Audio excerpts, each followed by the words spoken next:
I'm Chef Sadie Squire, and today I'll be demonstrating a Truffle Gouda and wild mushroom omelette. I've chosen this tiny little space today to work in because if you are working on a corporate aircraft, this is about how much room you're probably going to have. My oven's a bit bigger, but other than that, it's very little counter space. So let's start by going over the different ingredients and utensils I'm going to use to make my omelette. Okay, let's start with the equipment we're going to need. I've got a cheese grater for my cheese, a good sharp knife. I've got a plate I'm going to plate up on, a bowl to mix my eggs in, some tin foil to make a small pan for sauteing my mushrooms, and a pan to make my omelet. And this pan, of course, would not fit in a Gulfstream or especially not a Falcon oven without this little handy dandy feature. This is really great for not only not burning your hands on your handle, but also being able to fit it into the small ovens and to store it with. Next, for my ingredients, I'm going to use 2 eggs. I'm only doing a single omelet today, and I prefer 2 eggs to 3. I think it's just a kind of a sexier looking omelet. I'm either going to use regular Gouda or a Truffle Gouda. If I can't find Truffle Gouda, this is a really great thing to keep on board, truffle salt. Most of the specialty stores carry it, or you can order it on Amazon. I've got 2 types of mushrooms today. I've just got shiitakes and a regular mushroom. Normally I would throw in a couple of different ones. I've got some chives I'm going to use for garnish, and I've got butter for my pan. Okay, the first thing I'm going to want to do is remove my pan handle and put my pan in the oven. I've got it set to 375 so that I get this pan nice and hot. Next thing I'm going to want to do is chop my mushrooms. If you're using shiitakes, you always want to remove the stems. They're a little dry, a little woody. So I'm going to remove those first. Set them aside. And then I'm just going to slice my mushrooms.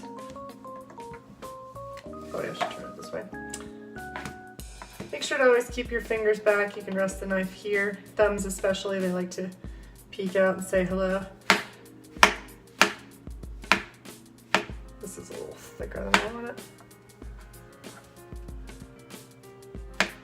When you're working in a small space, your knife skills will suffer a little bit, so make sure to practice at home. And anything that you can prep ahead of time, you know, slicing up your mushrooms or onions, that sort of thing, is going to not only speed up your process during service, but also make less mess, which is always another one of our big challenges in small spaces.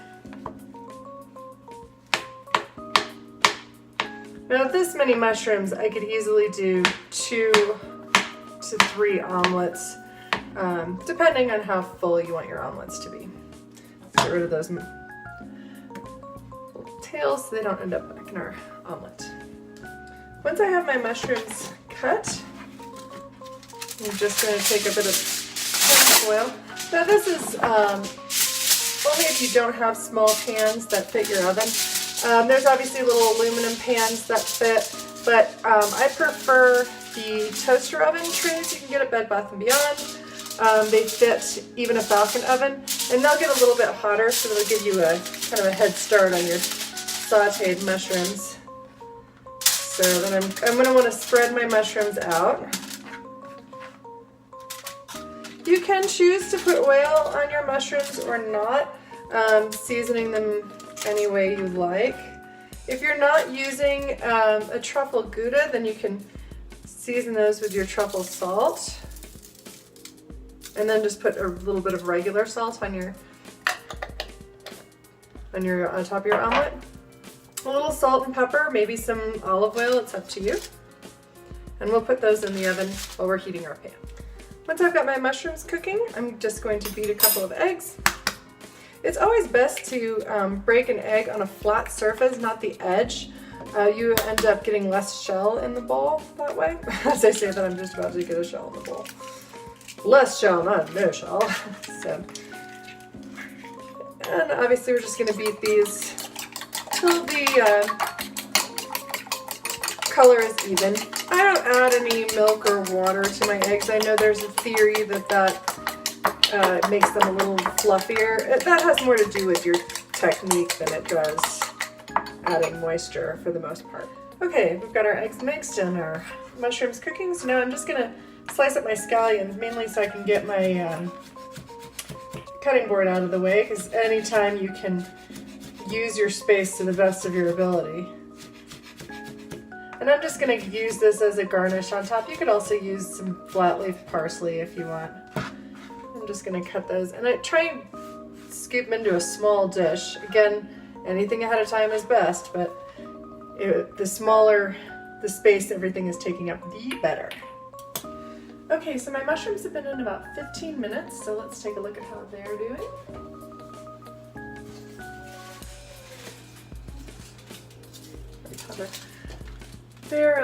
They're nice and wilted, not too bad. I've stirred them up a little bit.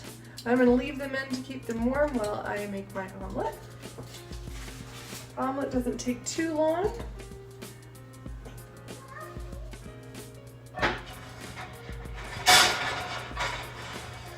Get my handle on there. Make sure to set something down on your countertops before you place a hot pan. I'm going to get a little bit of butter.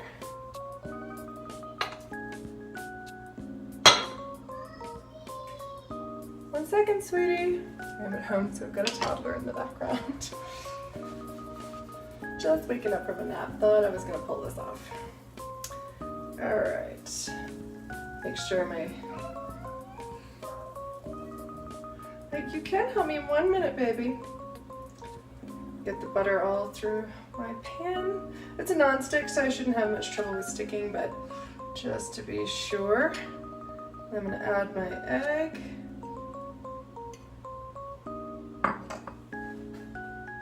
Coat pan, and slide this back in the oven. This will only take a couple of minutes.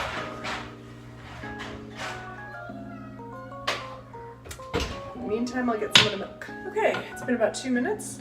I got an iPad working and a milk, so actually cooking with a toddler in the background is incredibly good practice for corporate aviation. There's a lot of similarities there. Anywho, so let's check our egg. It's a little drier than maybe some plants would want, but it's all yellow. I mean, you've got to be careful not to go to green. But it's nice and dry. So I'm going to take my handheld cheese grater. Now, you can either use one of these or a planer, depending on how little cheese they want. Oh, plastic's just getting in the way.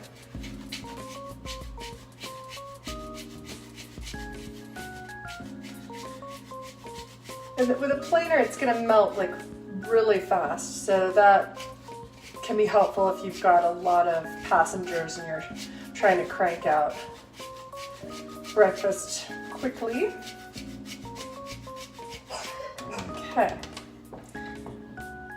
Now I'm going to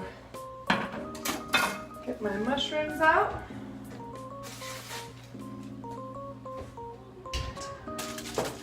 Tin foil doesn't hold a lot of heat, so that's why I can touch it with my hands pretty quickly, but when you've got food in it, it'll be hotter, so it's nicer to have a mitt underneath. Okay. I set these aside since I'm only doing one. Now you can toss this back in to melt that cheese a little, but if you're not using too much cheese, really the heat of the omelet and the mushrooms will do it for you. I'm just going to roll this over like so. This is why I like the 2-egg. It's just a really kind of pretty looking omelet. I'm going to position it onto my plate.